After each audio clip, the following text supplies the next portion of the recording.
Hi everyone. Okay, I'm that old police officer. I'm 87 years old and I'm retired from the New Orleans Police Department, and I've made a few more videos that some of you have seen. If you didn't, you ought to take a look at them. I try to keep them interesting as true stories of my experiences as a police officer. Today I'm going to talk a little bit about one that as I was assigned to be a specialist in the hit and run squad of the New Orleans Police Department. And what that entails is that the district officers will be assigned by the dispatcher to go out on an investigation of a hit and run accident.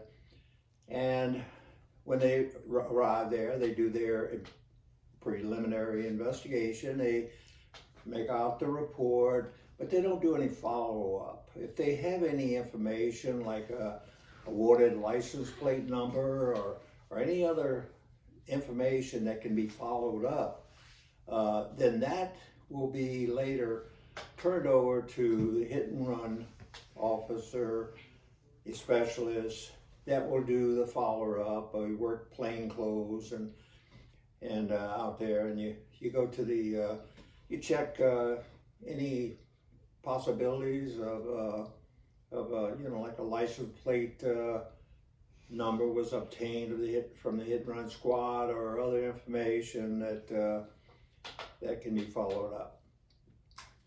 So that's what my job was. And on this particular day, we had a football game going on, and it was in the city of New Orleans at the Superdome there, and there was a lot of people came in, visitors from the other football team that came in to see their team and play against the New Orleans Saints. And they came out, and they were on this particular day, it was at the famous Canal Street, which is a very famous street in New Orleans, and Loyola University, not University, Loyola Avenue. And so it's right at Canal Street where it connects with Loyola. And these two pedestrians were walking across the street, visitors from out of state to see the football game. And they were walking across the street, and they were struck by an automobile, and both of them were killed. So it was a hit and run. So as I said, the investigator, district officer went out and compiled a report of what he could compile and put into the report. And there was a license plate obtained by a witness of the hit and run vehicle.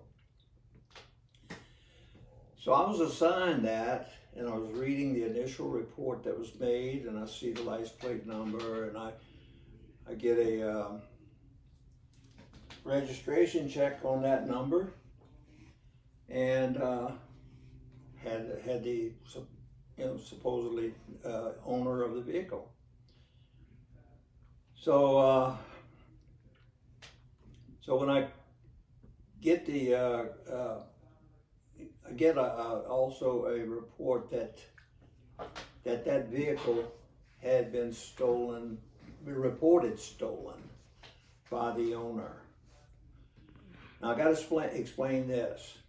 Whenever the police officer gets an accident to go out and investigate, or any other item, they have what they call an item number that is placed on that report. And it's an item number and a time stamped on it. So anyway, when I get this report that this vehicle that I was investigating, a license plate number, had been reported stolen by the owner. Well, I noticed immediately that item number and time that was stamped on the initial report and stamped on the stolen report that was reported by the owner was stamped stolen after the item number and the time of the accident. So what did that tell me? That told me that something is kind of fishy there, because it shows that the vehicle was not reported stolen until after the accident where the 2 people were killed. So I went to the registration, the owner's house that I got from the registration, the license number. I knocked on the door, and a man came to the door, and I asked him about the owner of the vehicle, and he told me that was his wife's vehicle. And I said, well, okay, she reported stolen, is that right? He said, yeah, she did. I said, well, okay, let me talk to your wife. And he said, well, she's in bed, she's not feeling well. And I said, this is very important. I'll have to see her. Can I come in and speak with her? He hesitated a little bit, and he said, oh, okay. And he walked me back to her bedroom. She was in the bed, and she had an injury on her head.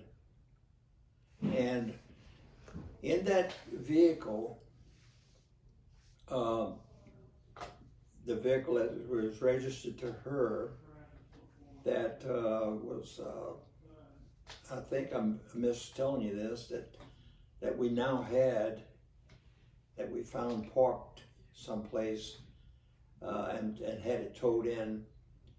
And that vehicle that had been reported stolen was checked over, looked at by the crime lab. It had blood on the front windshield where it appeared that someone's head probably hit on the driver's side, hit the window, and they had some blood there.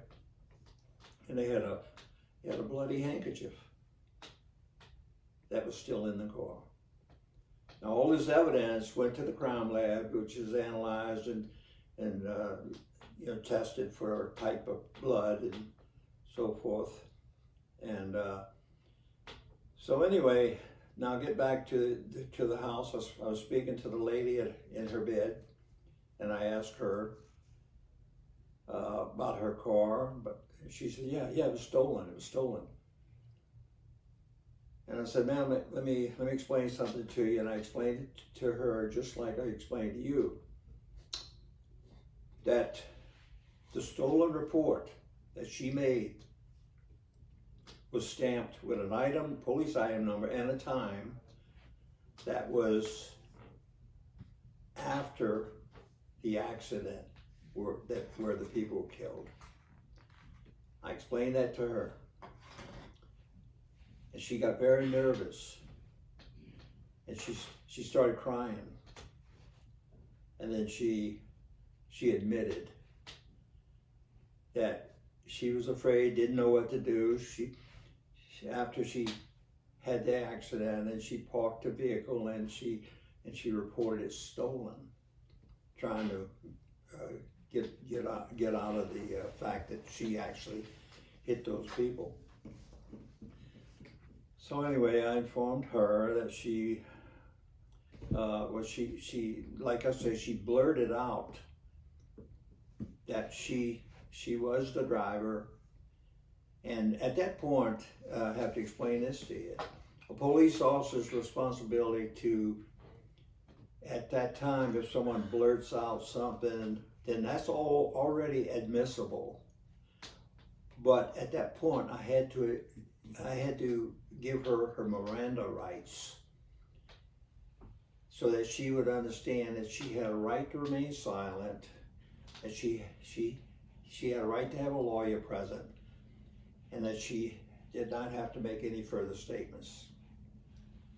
Well, she got those rights, and she decided she didn't want to make any further statements. But as I said, if a person blurts that out and admits guilt prior to receiving her rights, that's admissible in a court of law.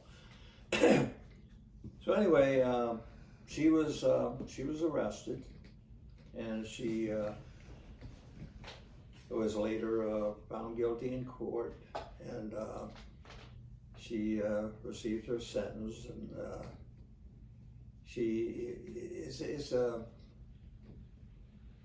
it's just a very, very terrible thing. I mean, you know, she probably wasn't a terrible lady, but she just got mixed up, you know, in bad driving habits, and didn't pay attention and hit the people, killed them, and then tried to cover it up. So, okay, that's the story for today. Thank you for listening. Subscribe. And back behind the camera is my grandson, and he is doing a great job. Make sure to subscribe. Maybe merch soon. Bye.